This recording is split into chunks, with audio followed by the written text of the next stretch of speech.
야담과 옛날 이야기 가득한 백세야담. 정말 재밌어요. 저처럼 구독과 좋아요 잊지 말고 꼭 눌러주세요.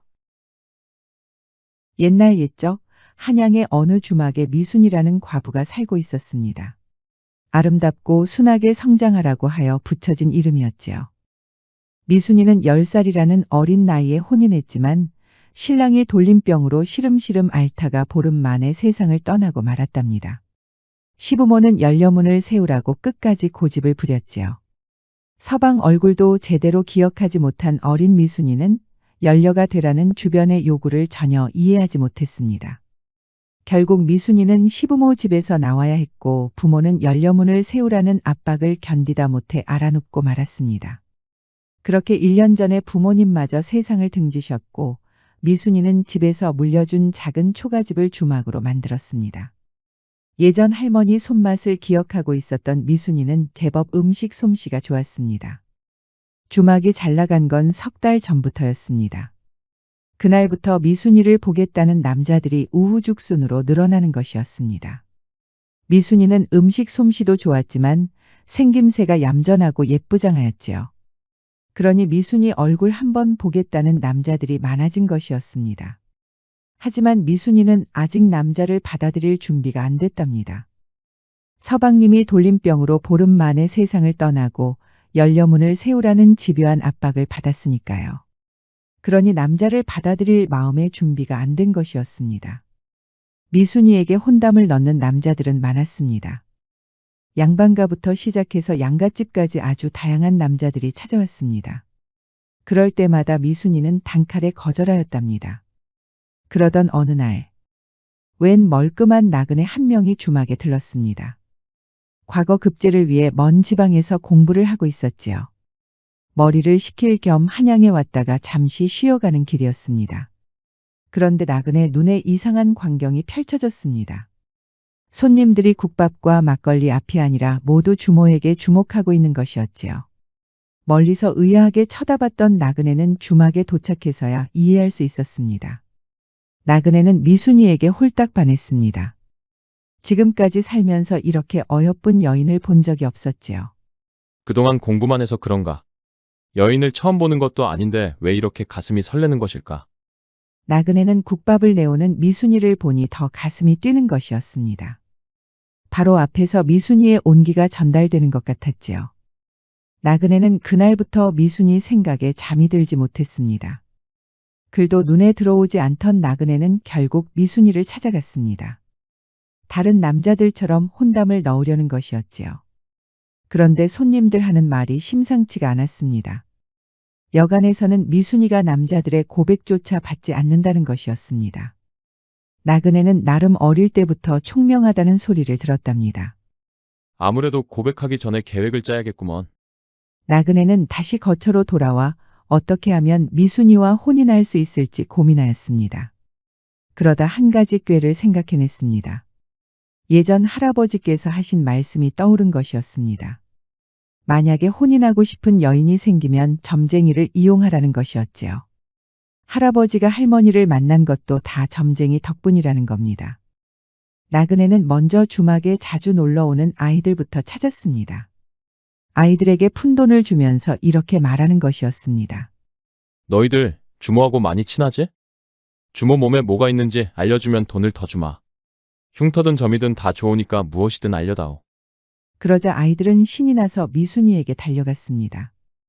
이튿날 아이들은 나그네에게 우르르 몰려왔습니다. 주모의 우측 가슴에 큰 점이 있단 말이지? 옳거니 바로 이것이로구나. 나그네는 바로 점쟁이를 찾아갔습니다. 넉넉한 돈을 챙겨주더니 이렇게 말했습니다. 미순이라는 주모를 알 것이오. 그 사람이 찾아오면 우측 가슴에 큰 점이 있다고 말해주고 그 점을 맞히는 남자에게 시집을 가라고 전해주시오. 이후 나그네는 주막에 자주 들르는 동네 사람들을 찾아갔습니다. 자신이 사주한 점쟁이가 용하다고 계속 소문을 내는 것이었지요. 귀가 얇은 동네 사람들은 얼마 가지 않아 점쟁이 이야기로 떠들기 시작했습니다. 정말 그 점쟁이가 용하다고 합니까? 오늘도 정신없이 국밥과 막걸리를 나르는 미순이도 호기심을 보였습니다. 안 그래도 주변에서 혼담을 너무 거절만 한다고 손가락질을 하고 있었지요. 아이고 주모. 그렇게 남자들을 다 단칼에 거절하면 어쩌나. 그러다가 진짜 늙어 죽을 때까지 혼자 살려고 그러나. 그렇게 거절만 하지 말고 남자들을 만나는 바야 나중에 혼인이라도 하지. 자꾸 그러면 소문 안 좋아져서 남자들 발길 뚝 끊어질 수도 있어. 그러니 미순이도 마음을 고쳐먹을 수밖에 없었습니다. 아직 남자를 받아들일 준비는 안 됐지만 용한 점쟁이가 있다고 하니 호기심이 생긴 것이었습니다. 그리하여 주막은 잠시 쉬고 점쟁이를 만나러 갔습니다. 점쟁이는 미순이가 왔다고 하니 얼른 자세부터 바로 하였지요. 나그네가 말했던 그 미순이었으니까요. 그래. 무엇이 궁금해서 오셨소? 저는 사실 혼인할 생각도 없고 마음의 준비도 되지 않았습니다. 동네 어르신들이 용하다고 하여 이렇게 찾아왔습니다. 제가 혼인할 수 있겠습니까? 그러자 점쟁이는 헛기침을 한번 하더니 이렇게 말했습니다. 물론 혼인할 수 있소. 내가 하라는 대로만 하면 좋은 남자를 만날 수 있을 것이오. 미순이는 눈이 초롱초롱 빛이 나는 것이었습니다. 정말 좋은 남자를 만난다니 기대감이 넘치는 얼굴을 하고 있었지요. 점쟁이는 어깨를 으쓱하고는 눈을 감았습니다. 미순이의 점괘를 보는 연기를 하는 것이었습니다. 그대에게 큰 점이 있구려. 그러자 미순이는 눈이 휘둥그레졌습니다. 점쟁이는 눈은 감고 있었지만 뭔가를 꿰뚫어 보는 것처럼 고개를 이리저리 흔드는 것이었습니다. 미순이도 점쟁이가 몸을 훑어보는 것 같아 불안했습니다. 옳거니 가슴에 큰 점이 있구먼 그래. 미순이는 소리를 지를 뻔했습니다. 어찌 그것을 아셨습니까? 미순이는 얼른 양손으로 가슴을 가렸답니다. 점쟁이의 연기는 거기서 그치지 않았습니다. 고개를 이리저리 흔들더니 무릎을 탁 치는 것이었습니다. 우측 가슴이구먼 그래. 우측 가슴에 큰 점이 하나 있어. 미순이는 몸을 움츠렸습니다. 자신만만해진 점쟁이는 키득거리는 것이었지요. 사기를 치는 점쟁이치고는 좀 싱거운 남자였답니다. 뭘 그리 놀라나. 점괘에 그렇게 나오니 하는 말이오. 그 복점을 소중히 간직하시오. 그것은 또 무슨 말씀입니까? 그 복점을 마치는 사내가 바로 혼담을 넣을 것이오. 그 사내와 혼인하면 평생 행복하게 살 것이오. 곧 조정에 들어갈 남자이니 반드시 혼인해야 하오. 미순이는 의아했습니다. 가슴에 있는 점을 맞히는 남자와 혼인하라니. 그런 남자가 세상 천지에 있을 리가 없으니까요. 점쟁이는 더는 대답하지 않고 복채만 챙기고 아무런 말도 하지 않았습니다. 점쟁이만의 신비주의를 이용해 더는 말을 하지 않는 것이었지요. 미순이뿐만 아니라 다른 동네 사람들도 점쟁이의 그런 신비주의 때문에 더 믿는 경우가 많았습니다. 미순이 역시 대단한 사실이라도 알게 된 것처럼 놀란 얼굴을 하고 돌아갔습니다. 계획을 세운 나그네는 미순이가 주막에 들어온 것을 몰래 지켜보고 있었습니다. 속으로는 계획이 완성됐구나 하고 기뻐하고 있었지요. 다음 날, 나그네는 계획을 마무리하기 위해 주막을 찾았습니다. 오늘도 미순이의 국밥을 먹으려는 손님들로 북적거렸답니다. 그래, 오히려 잘 됐다. 이참에 동네 사람들 앞에서 제대로 혼인 약속을 받아내야지. 나그네는 국밥을 먹고 막걸리 한 잔을 걸치더니 이렇게 말했습니다. 어젯밤에 정말 이상한 꿈을 꾸었어. 그때까지만 해도 손님들은 나그네가 하는 말에 관심이 없었습니다. 다들 미순이만 바라보고 있었지요. 어젯밤 꿈에 바로 저기 있는 주모, 미순 낭자가 나타났지 뭐요. 그러자 주막이 발칵 뒤집혔습니다. 미순이를 흠모하는 남자들은 농담하지 말라면서 비웃었지만 어르신들과 아낙네들이 금세 나그네 앞으로 모였습니다. 미순이도 놀랄 수밖에 없었지요. 손님들은 이제 다들 나그네의 꿈이 궁금한 것이었습니다. 이런 말을 공개적으로 하기는 좀 그렇지만 그래도 해야겠어. 아무래도 이 꿈은 미순 낭자를 너무나 사랑해서 꾼 것이 분명하오. 미순 낭자가 본인만이 알고 있는 비밀을 나에게 알려줬기 때문이오. 주막은 웅성거렸습니다. 남자들에게 그렇게 인기 많은 미순에게 비밀이 있다니 말이에요. 주막 손님들이 귀를 쫑긋 세우고 있는 그때 나그네와 미순의 눈이 마주쳤습니다. 긴장되는 순간 나그네가 이렇게 말했습니다. 미순 낭자의 우측 가슴에 큰 점이 있어. 그러자 주막 손님들 사이에서 탄성이 터져 나왔습니다. 미순에게 구애를 했던 남자들은 허무하다는 표정이었습니다. 그런데 이게 무슨 일인지 미순이 호탕하게 웃는 것이 아니겠어요. 그간 열심히 장사하던 미순이 손님들 앞에서 크게 웃어본 적은 처음이었지요. 이보시오 나그네 양반. 제 우측 가슴에 큰 점이 있다고 하였소? 날 너무 사랑하여 꿈을 꾸었고 그 꿈에서 제가 우측 가슴에 있는 큰 점을 보여줬다는 것이지요. 그러자 나그네는 활짝 웃으며 고개를 끄덕였습니다. 그렇다면 제 가슴에 점이 없다면 나그네 양반의 말이 모두 거짓이겠구려. 나그네는 서서히 얼굴이 굳어졌습니다. 미순이의 의기양양한 얼굴이 심상치 않은 것이었습니다. 하지만 이렇게 손님들 앞에서 보여줄 수는 없는 노릇이니 여기 계신 아낙네들에게 보여드리겠소. 방으로 바로 들어가시지요. 그러자 아낙네들이 망설이지 않고 미순이와 함께 방으로 들어가는 것이었습니다. 아낙네들은 숨을 죽이고 미순이에게 점이 있는지 보았지요. 그리고 얼마 가지 않아 방에서 웃음소리가 들리는 것이었습니다. 미순이의 우측 가슴에는 큰 점이 없는 것이었습니다. 이게 대체 어떻게 된 일일까요? 나그네에게 돈을 받은 아이들은 미순이가 목욕을 하고 있을 때 몰래 훔쳐보려고 했습니다. 미순이는 아이들이 워낙 장난을 잘 치니 그러려니 하였지요. 그런데 아이들이 도망가다가 엽전을 떨어뜨린 것이었습니다. 그간 아이들을 많이 봤지만 엽전을 가지고 다니는 일은 없었지요. 미순이는 뭔가 심상치 않다고 느꼈습니다. 너희들 이 돈을 준 사람이 누군지 말하거라. 이실직고 하면 장사하고 남은 떡하고 고기를 일주일 동안 계속 주겠다. 그러자 순수한 아이들은 바로 나그네가 시켰다고 일러바친 것이었습니다. 미순이는 화가 났지만 이대로 물러설 수는 없었습니다. 아이들에게 떡하고 고기를 준다고 하고 우측 가슴에 큰 점이 있다고 거짓을 전하라는 것이었지요. 나그네가 감쪽같이 속은 것이었습니다. 점쟁이가 용하다는 헛소문도 미순이에게는 다 훤히 보이는 계획이었습니다. 미순이가 점쟁이 앞에서 능청스럽게 연기를 한 것이었습니다. 점쟁이는 연희가 많이 서툴더이다. 차라리 광대에게 시키시지 그러셨습니까? 광대라면 그래도 연희는 맛깔나게 하였을 텐데. 나그네는 얼굴이 백지장처럼 하얘지고 말았습니다. 주막 손님들은 이미 웃음바다가 되었습니다. 결국 나그네는 그렇게 고개를 숙이고 주랭랑을 쳤습니다. 그날 이후로 미순이의 인기는 더 높아졌습니다. 수작을 부리는 나그네를 보기 좋게 혼내줬다고 소문이 난 것이었지요. 그렇게 1년이 지났습니다. 주막은 오늘도 국밥과 막걸리를 먹는 손님들로 북적거렸습니다. 미순이가 한참 음식을 나르고 있는데 주막 입구에서 웬 사내가 서성거리는 것이었습니다. 누가 봐도 거지 차림으로 보였지요. 사내는 주막이 한가해질 때까지 계속 입구에 서성거리는 것이었습니다. 누구신데 주막 입구를 그리 막고 계시오. 그러자 사내가 머리를 긁적이며 수줍게 웃었습니다. 저는 만돌이라고 합니다. 양반댁에서 모슴살이를 하다가 그만 쫓겨나고 말았습니다. 저런. 어쩌다 그러셨소. 너무 배고파서 바가지로 쌀을 좀 떴다고 내쫓았지 뭡니까? 삼시 세끼도 챙겨주지 않으니 별 수가 없었지요.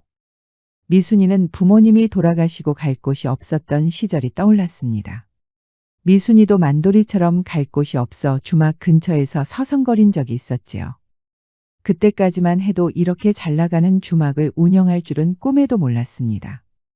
갈 곳이 없으면 여기서 지내시겠소? 안 그래도 일손이 부족해서 사람을 구할까 생각하고 있었소.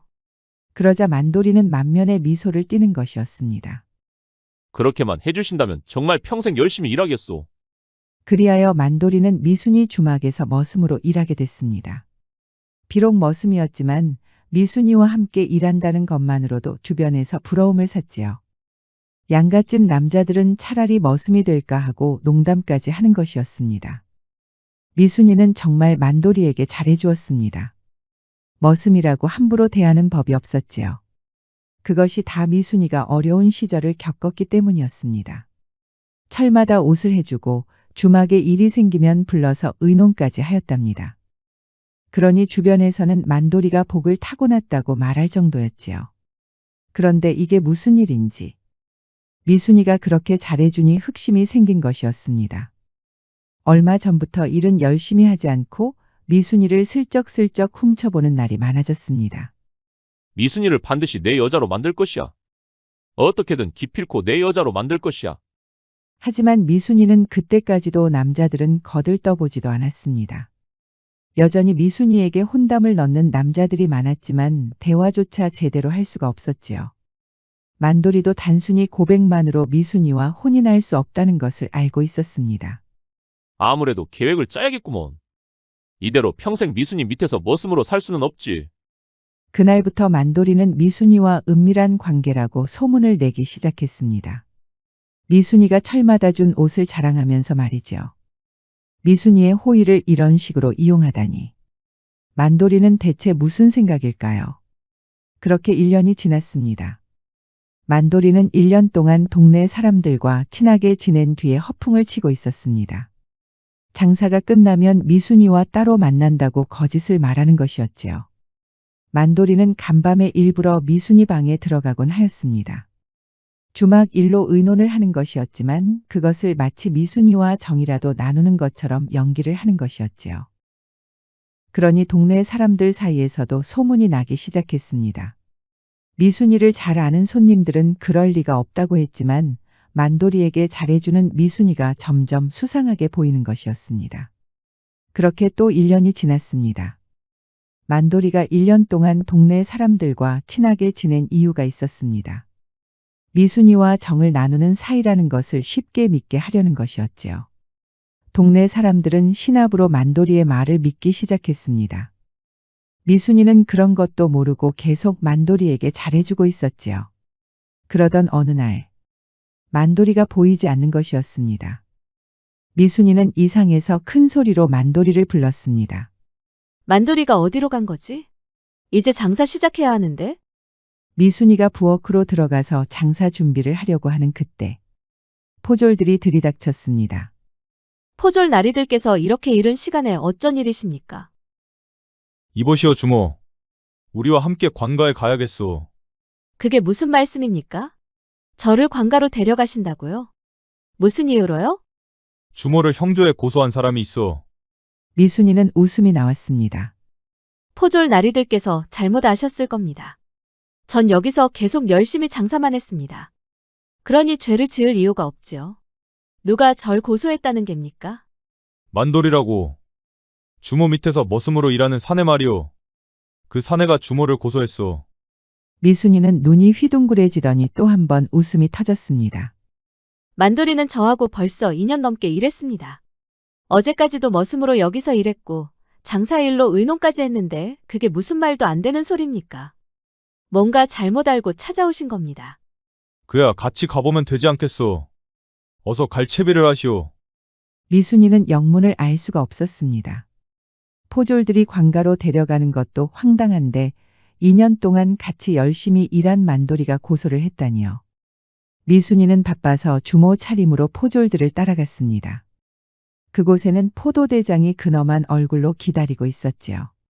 그리고 그 옆에 미순이와 2년 동안 열심히 일했던 머슴 만돌이가 있었습니다. 만돌아, 이게 다 무슨 일이니? 포졸들은 미순이가 말을 걸지 못하도록 제지하는 것이었습니다. 미순이는 여전히 이 모든 일이 생경하였답니다. 만돌아, 설마 진짜 네가 날 고소한 거니? 대체 왜? 그러자 포도대장이 굳게 닫힌 입을 열었습니다. 만돌이 자네가 아까 말한 대로 그대로 말해보게. 그러니까 자네와 주모가 정을 통한 사이라는 말이지. 그러다 갑자기 주모가 자네를 버리려고 한다고 말이야. 그렇습니다. 포도대장 나리. 저와 주모는 끈을 내야 끊을 수 없는 사이입니다. 그런데 갑자기 저를 버리려고 합니다. 이렇게 억울한 경우가 어디 있습니까? 만돌이 입에서 이런 말이 나오다니. 미순이는 기겁하고 말았습니다. 만돌아, 그게 대체 무슨 말이야? 너하고 내가 정을 통하는 사이라니. 그러자 옆에 있던 포졸이 이렇게 말했습니다. 만돌이의 고소 내용이 사실인지 우리들이 조사해 보았네. 동네 사람들은 이미 주모와 만돌이가 은밀한 관계라고 떠들어대더군. 미순이는 미치고 팔짝 뛸 노릇이었습니다. 만돌이 고소도 어이가 없는데 동네 사람들 사이에서 그런 소문이 났다니 미순이는 얼굴이 다 화끈거렸지요. 포도대장 나리. 입에 담기도 어려운 말이지만 제가 만돌이와 은밀한 관계라는 증거라도 있습니까? 지금 소문만으로 저를 여기까지 끌고 온 건 아니시겠지요? 돌부처처럼 단단했던 포도대장은 그제야 표정에 미세한 움직임을 보이기 시작했습니다. 자칫하면 열심히 일하는 주모를 억울한 여인으로 만들 수도 있으니까요. 만돌이가 이런 것들을 가지고 왔네. 이게 다 주모가 해준 옷들과 귀중품이라고 하던데. 포졸들이 가져온 옷들은 모두 철마다 미순이가 해준 것들이었습니다. 미순이는 호의를 이런 식으로 이용한다는 게 어이가 없었습니다. 그런데 귀중품은 대체 무엇일까요? 포도대장이 말하는 귀중품은 바로 향낭이었습니다. 미순이는 의아했습니다. 만돌이에게 향낭을 준 기억이 없으니까요. 그런데 향낭 안에서 나오는 것을 보고 미순이는 기겁하고 말았습니다. 그 안에 미순이의 머리카락 한 올을 묶은 꾸러미가 나온 것이었습니다. 우리는 이 머리카락이 주모와 만돌이의 은밀한 정표라고 이해했네. 이 옷들과 향낭을 주모가 해준 것이 맞는가? 미순이는 당황했습니다. 옷들은 해준 것이 맞기 때문에 당당히 맞서지 못한 것이었습니다. 포도대장은 미순이의 그런 태도가 의심스러웠지요. 옷들은 제가 해준 것이 맞지만 향낭과 머리카락은 아닙니다. 미순이는 강하게 부정하려다 뒤통수가 얼얼해졌습니다. 향낭이야 만돌이가 시장에서 사면 그만이지만 머리카락은 대체 어떻게 된 것일까요? 되돌아보니 미순이가 비녀를 머리에 꽂거나 댕기를 할 때 만돌이가 장난을 친 적이 있었습니다. 자기가 비녀를 대신 꽂아준다면서 머리를 헝클어 놓고 도망가는 것이었습니다. 그때 만돌이가 미순이의 머리카락을 가져간 것이었습니다. 미순이는 갑자기 겁이 났습니다. 그렇게 한 가닥씩 머리카락을 가져가면서 이런 계략을 짠 만돌이에게 소름이 끼친 것이었습니다. 하지만 포도대장은 믿는 눈치가 아니었습니다. 옷들을 해주면서 향낭과 머리카락까지 선물한 것이 이치에 맞아 보이니까요. 포도대장은 한숨을 쉬었습니다. 주모가 이리 부정을 하니 좀 더 두고 봐야겠구먼. 하지만 주모가 해준 옷들은 사실로 인정하였으니 우리들 입장에서도 신중할 필요가 있네. 오늘은 일단 이대로 돌아가시구려. 우리가 좀 더 조사를 해보겠네. 미순이는 기가 막혔습니다. 주막으로 돌아왔지만 장사를 할 기분이 아니었지요. 그보다는 만돌이가 대체 왜 이런 짓을 벌이는지 궁금한 것이었습니다. 그렇게 하루 종일 장사도 하지 못하고 방에 틀어박혀 고심을 하고 있었습니다. 동네 사람들은 기어이 터질 것이 터졌구나 하고 탄식을 하는 것이었습니다. 그런데 그날 밤 누군가 미순이를 찾아왔습니다. 주모 계시오. 미순이는 초췌한 얼굴로 나왔습니다. 극심한 스트레스 때문에 기운이 다 없었지요. 리신지, 미순이는 깜짝 놀랐습니다. 점쟁이를 사주해서 혼인을 하려고 했던 그 나그네였습니다. 여기 어쩐 일이시오? 당장 사람들을 부르겠소. 그러자 나그네가 황급히 미순이의 말을 끊는 것이었습니다. 주모한테 수작 부리려고 온 것이 아니오. 전할 말이 있어서 왔소이다. 그대가 나한테 전할 말이 뭐가 있다고 찾아온 것이오. 당장 돌아가시오. 미순이는 바로 방으로 들어가려고 했지만 나그네의 입에서 나오는 말에 발을 멈추고 말았습니다. 고소를 당했다고 들었소. 머슴으로 일한 만돌이라고 하였지. 미순이는 놀랐습니다. 2년 전에 주랭랑을 쳤던 나그네가 이런 일을 어찌 알고 있었을까요? 그대가 그 일을 어찌 안단 말입니까? 나그네는 그제야 안심했습니다. 실은 주모 앞에서 그렇게 혼이 난 이후에 정신을 바짝 차렸소이다. 그 이후로 정말 열심히 공부했소. 그래서 한 달 전에 과거에 급제하였소. 그래서 저한테 자랑하러 오신 geb니까? 전혀 그렇지 않소. 저는 주모하고 혼인할 마음이 이제 없소. 그렇게 망신을 당했는데 무슨 염치로 또 혼담을 넣겠소. 과거에 급제하고 조정에 들어갔는데 우연히 주모의 이야기를 들었소. 머슴에게 고소를 당한 주모가 있다면서 그쪽에서도 말이 좀 많았지. 그래서 내가 좀 알아보았소. 미순이는 어리둥절했습니다. 대체 이 나그네는 미순이를 왜 찾아온 것일까요? 주모는 법에 대해서 잘 모르시겠지요? 만돌이 그 녀석이 고소한 내용을 보니 왜 그랬는지 바로 알겠더군. 미순이는 그제야 관심을 보이기 시작했습니다. 안 그래도 만돌이가 왜 그런 짓을 벌였는지 계속 고민하고 있었으니까요. 조선시대 법에 따르면 양갓집 여자가 사간을 하면 남녀를 모두 벌을 주기로 되어 있어. 그야 저도 알지요. 그러니까 더 미치고 팔짝 뛸 노릇 아닙니까? 만돌이도 벌을 받는다는 것을 알면서도 왜 저러는지 도무지 알 수가 없습니다. 제 말을 끝까지 들어보시오. 남녀 모두 벌을 준 이후에 여자는 노비가 된단 말이오. 여자가 노비가 돼서 정을 통한 남자에게 주는 것으로 되어 있단 말이오. 무슨 말인지 아시겠소? 이대로 사건이 마무리되면 주모가 만돌이의 노비가 된단 말이오. 미순이는 기겁하고 말았습니다. 그제야 만돌이가 왜 무리하게 고소를 했는지 모든 것이 이해가 됐습니다. 만돌이가 조선시대의 법을 이용하여 2년 동안 철저하게 계략을 짠 것이었습니다. 만돌이 그놈도 주모에게 흑심을 품은 것이오. 주모가 철마다 옷을 해주니 그 점을 악용한 것이지요. 향낭과 머리카락을 들은 나그네는 무릎을 탁 치는 것이었습니다. 그놈, 머슴이라고 하더니 보통 내기가 아니오. 사실과 거짓을 교묘히 섞은 계략이었소. 완전한 거짓과 진실보다 거짓과 진실을 섞은 말이 더 진짜처럼 다가오는 법이지요. 사람들을 속이기에는 딱 좋다 이 말이오. 미순이는 허탈해서 주저앉고 말았습니다. 더 놀라운 일이 있어. 그놈 이름은 만돌이가 아니었어. 그놈의 진짜 이름은 윤재였어. 양반댁 최간의 아들이었단 말이오. 구일미를 횡령하고 몰락한 양반이었지. 최간은 벌을 받고 이미 세상을 떠났지만 아들의 행방에 대해서는 아무도 몰랐다고 하오.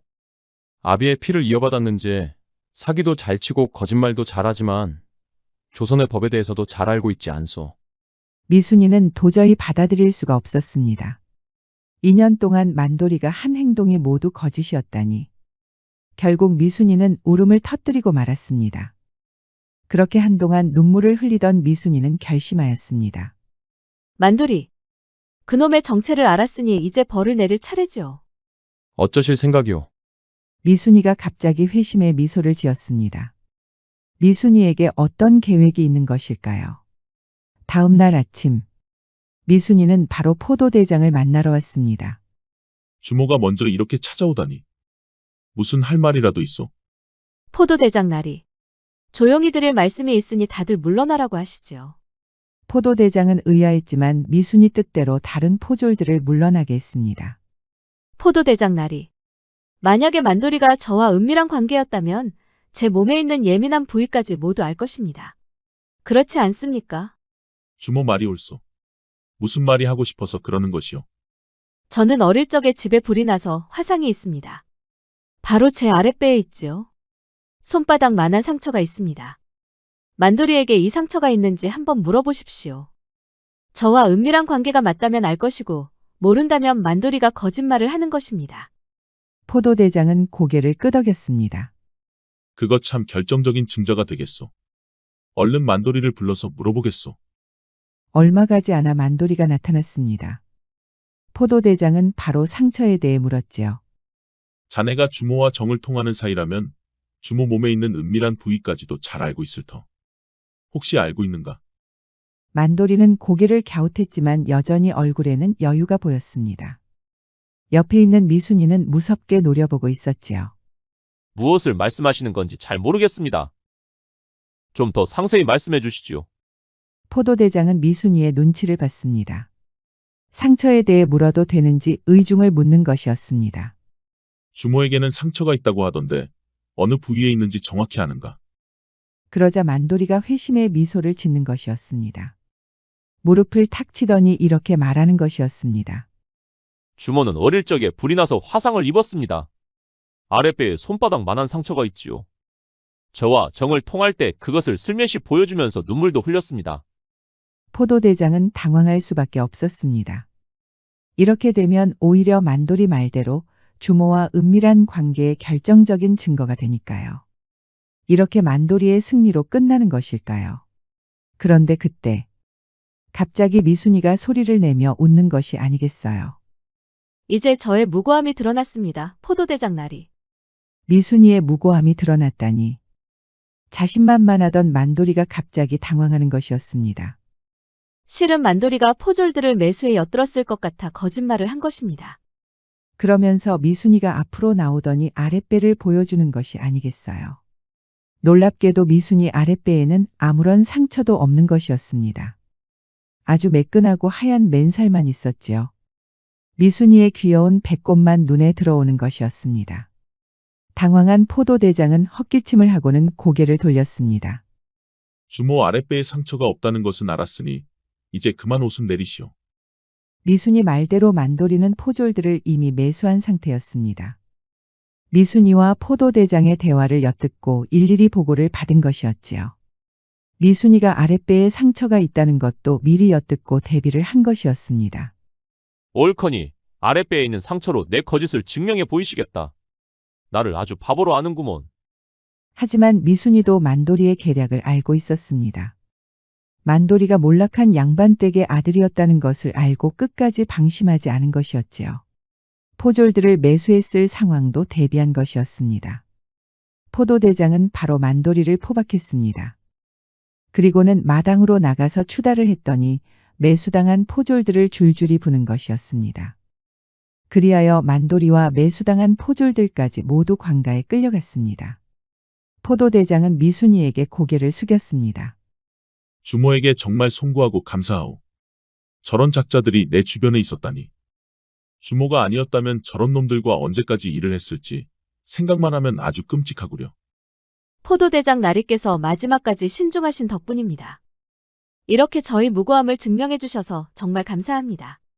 그렇게 미순이는 주막으로 돌아왔지만 참 씁쓸했습니다. 2년 동안 함께 일했던 머슴에게 배신을 당했으니 충격이 이만저만이 아니었습니다. 하지만 미순이는 흔들리지 않고 계속 주막을 운영하고 있었지요. 그러던 어느 날 주막으로 생각지 못한 손님이 왔습니다. 바로 포도대장이었지요. 포도대장 나리께서 어인일이십니까? 설마 저번 일이 끝나지 않은 겁니까? 그런데 포도대장이 이상했습니다. 얼굴이 빨갛게 물들어서 제대로 대답을 못하고 말을 더듬는 것이었습니다. 저번 만돌이 일은 잘 해결되었소. 다만 갑자기 국밥과 막걸리가 생각이 나서 찾아왔소. 포도대장은 그날 이후로도 주막에 자주 들렀습니다. 미순이는 이미 눈치를 채고 있었지요. 포도대장은 국밥과 막걸리를 먹는다는 핑계로 미순이를 보러 온 것이었습니다. 미순이는 포도대장이 슬쩍슬쩍 보는 것을 눈치채고 웃음이 나왔습니다. 돌부처처럼 단단한 사내인 줄 알았더니 의외로 수줍음이 많구나. 그렇게 1년이 지났습니다. 포도대장은 들어오는 혼담을 모두 거절하고 있었지요. 조만간 변방으로 가서 장군이 된다는 소문이 파다했습니다. 미순이는 그 소문을 듣고 가슴이 철렁 내려앉았습니다. 포도대장이 변방으로 가면 이제 주막에서 볼 일은 없으니까요. 미순이는 순간 얼굴이 빨개졌습니다. 자신도 포도대장처럼 사모하고 있다는 것을 깨달았지요. 그리고 그날 밤 포도대장이 주막에 찾아왔습니다. 손님은 없어서 주막은 텅 비어 있었습니다. 포도대장 나리께서 이 늦은 밤에 어인일이십니까? 포도대장은 잠시 고민하더니 이렇게 말하는 것이었습니다. 주모가 사내들에게 관심이 없다는 이야기는 이미 들어서 알고 있어. 하지만 변방으로 떠나기 전에 꼭 이 말을 해야겠소. 주모를 계속해서 마음에 두고 있었소. 그래서 계속 주막을 찾았던 것이오. 포도대장은 주모가 당당히 아랫배를 보여줬을 때부터 사모하고 있었답니다. 그 귀여운 배꼽이 자꾸 아른거리는 것이었지요. 미순이는 웃음이 나왔습니다. 처음으로 남자의 고백을 받고 미소를 짓는 것이었습니다. 저 역시 포도대장 나리가 떠난다고 하니 마음이 아팠습니다. 저도 제가 왜 이러는지 저도 잘 모르겠습니다. 주모는 말을 제대로 잇지 못했습니다. 포도대장은 기쁜 나머지 주모를 와라 끌어안았습니다. 미순이는 10살이라는 어린 나이에 혼인을 하고 처음으로 남자의 품에 안긴 적이 있었습니다.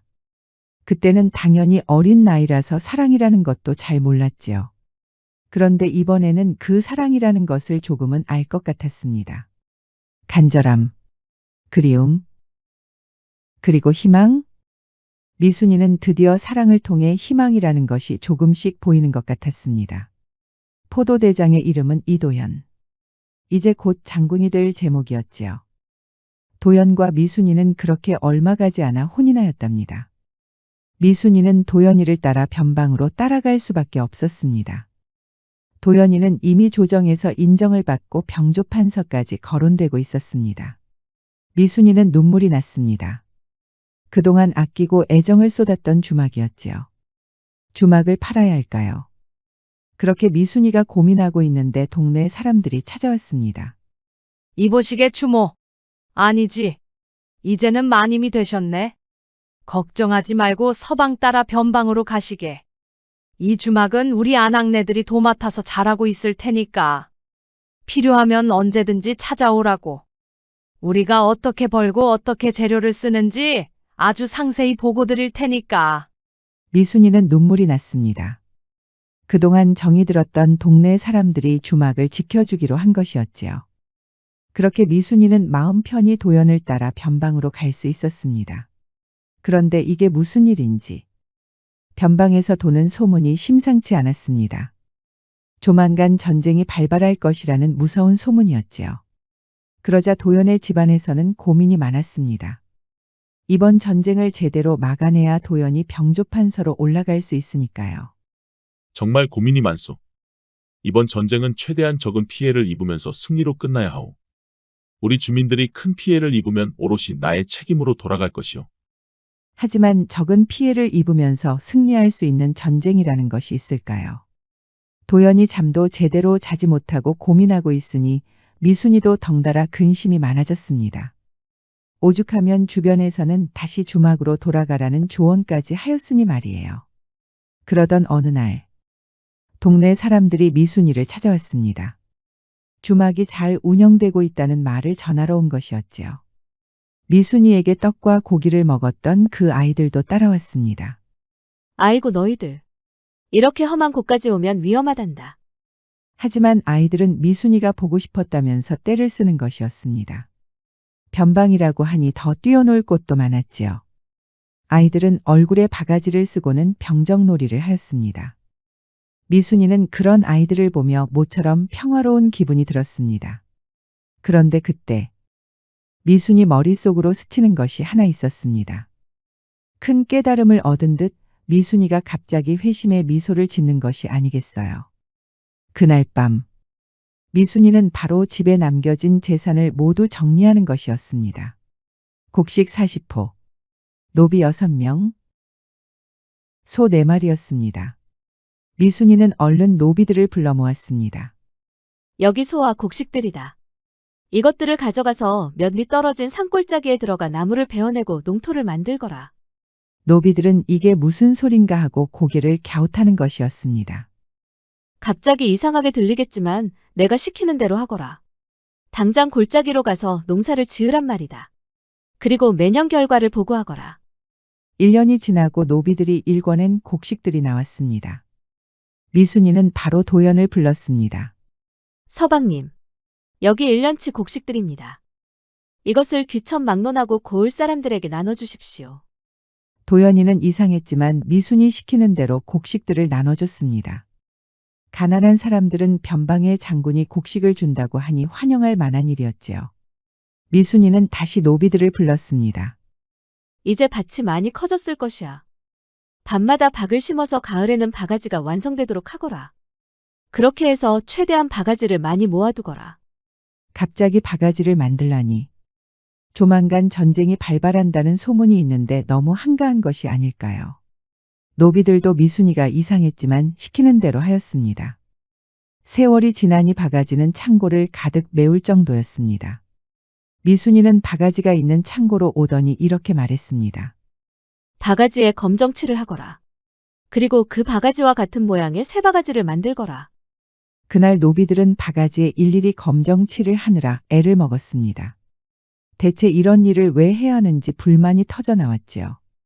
그렇게 또 1년이 지난 어느 날 우려한 대로 전쟁이 터졌습니다. 변방을 드나드는 적군들이 들이닥친 것이었습니다. 조정에서는 최대한 협상하려고 했지만 결국 무산된 것이었지요. 도연은 당황했습니다. 적군들이 생각보다 너무 많이 몰려든 것이었지요. 수적으로 많이 밀리는 것이었습니다. 도연의 고심이 깊어지고 있는 그때 미순이 찾아왔습니다. 서방님, 의병을 모집할 때가 왔습니다. 하지만 부인, 의병들은 자발적으로 모여야 하지 않소. 고을 사람들이 내 말을 듣고 집결할 수 있을지 모르겠소. 잊으셨습니까? 이런 날을 대비해서 귀천을 막론하고 곡식을 나눠주지 않았습니까? 양갓집뿐만 아니라 노비들과 갈 곳이 없는 거지들도 나설 것입니다. 서방님을 위해 칼과 창, 그것이 없다면 낫과 곡괭이를 들고 올 것입니다. 믿고 의병을 모집하십시오. 도연은 미순이의 말에 용기를 얻었습니다. 의병을 모집했더니 미순이가 말한 대로 양갓집뿐만 아니라 노비와 거지들도 모였습니다. 도연에게 받은 은혜를 갚고 싶다고 말이지요. 그렇게 모인 의병이 무려 5,000명이었습니다. 모두 나라를 위해 싸우겠다고 용기를 북돋아 주는 것이었습니다. 그리고 산골짜기에서 농사를 짓던 노비들이 돌아왔습니다. 검정치를 한 바가지들을 끌고 온 것이었지요. 부인, 이 바가지들은 다 무엇이오? 서방님, 적은 피해를 입으면서 승리할 수 있는 전쟁이 정말 있다면 이번 전쟁에서 서방님이 해내실 겁니다. 저는 그렇게 믿습니다. 도연은 어리둥절했습니다. 하지만 미순이를 굳게 믿고 있었지요. 의병들은 각자 검정치를 한 바가지를 얼굴에 썼습니다. 그간 전장의 규칙을 지켰던 도연에게는 참으로 생소한 일이었지만 바가지를 쓴 의병들은 생각보다 위험이 있어 보였습니다. 바가지를 쓰니 노비들과 거지들의 신분도 알아볼 수 없었지요. 바가지를 쓰는 순간 신분의 차별은 보이지 않는 것이었습니다. 그러니 의병들 가슴 속에 알 수 없는 용기가 샘솟는 것이었습니다. 그렇게 드디어 격전의 날이 왔습니다. 의병들은 도연을 따라 전쟁터로 나갔습니다. 다들 전쟁의 경험은 없었지만 조선을 지키겠다는 마음으로 열심히 싸웠지요. 적군들은 검은 바가지를 쓴 의병들을 보고 기겁하고 말았습니다. 세상 천지에 이렇게 무서운 병사들은 처음 본 것이었지요. 도연은 최대한 의병들이 다치지 않도록 수비에 신경을 썼답니다. 그런데 이게 무슨 일인지 열심히 싸우던 의병들이 본거지로 돌아가면서 바가지를 떨어뜨리는 것이었습니다. 그런데 바가지 떨어지는 소리가 꽤 묵직한 것이었습니다. 적군들은 너무나 의아했지요. 적군들 중 하나가 바가지를 들더니 소리를 지르는 것이었습니다. 그것이 바로 쇠바가지였습니다. 안 그래도 바가지를 쓴 병사들이 무서웠는데 그것이 무거운 쇠로 만든 바가지였다니. 적군들은 겁을 먹고 모두 도망가고 말았습니다. 그렇게 단 하루 만에 적군들은 전의를 상실하고 말았습니다. 도연은 의병들과 함께 승리를 자축했습니다. 사실 쇠로 만든 바가지는 일부러 의병들이 떨어뜨린 것이었지요. 미순이가 이런 날을 대비해서 검정치를 한 바가지를 만들었고 같은 모양의 쇠바가지까지 준비한 것이었습니다. 미순이는 어쩌다 이런 계획을 세울 수 있었을까요? 바로 변방까지 놀러온 아이들 덕분이었습니다. 아이들이 바가지를 얼굴에 쓰고 노는 것을 보고 묘수가 떠오른 것이었습니다. 그렇게 적은 피해를 입으면서 전쟁에서 승리하자 도연은 단번에 병조판서의 제목으로 떠올랐습니다. 사실 도연의 부모는 미순이를 못마땅하게 여기고 있었습니다. 그 좋은 혼담을 다 거절하고 데려온 사람이 고작 주모였으니까요. 하지만 미순이의 이번 묘수로 도연의 부모는 한바구음을 지었습니다. 이제는 우리 어여쁜 며느라가라고 부르는 것이었지요. 그렇게 도연은 세월이 흘러 병조판서가 되었답니다. 미순이는 병조판서의 부인이 되었지만 고향과도 같은 주막은 마지막까지 지켰습니다. 주막은 자신이 죽지 않고 버틸 수 있었던 곳이었고 도연과 만나면서 드디어 사랑의 눈을 뜬 곳이기도 하였지요. 그렇게 미순이의 자식들까지 대대로 주막을 지켜냈답니다.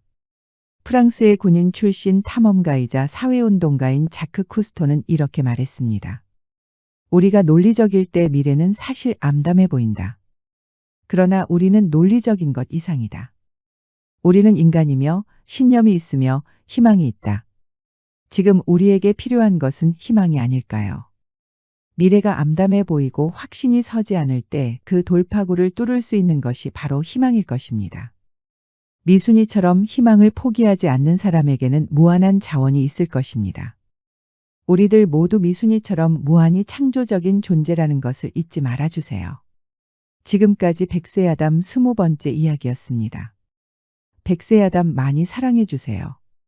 구독과 좋아요, 알림 설정도 잊지 마시고 꼭 눌러주세요. 애정이 담긴 댓글도 많이 부탁드립니다. 야담과 옛날 이야기 가득한 백세야담 어떠셨나요? 앞으로도 재밌고 감동적인 이야기가 가득하니 많이 기대해주세요. 기대해주세요. 기대해주세요. 기대해주세요.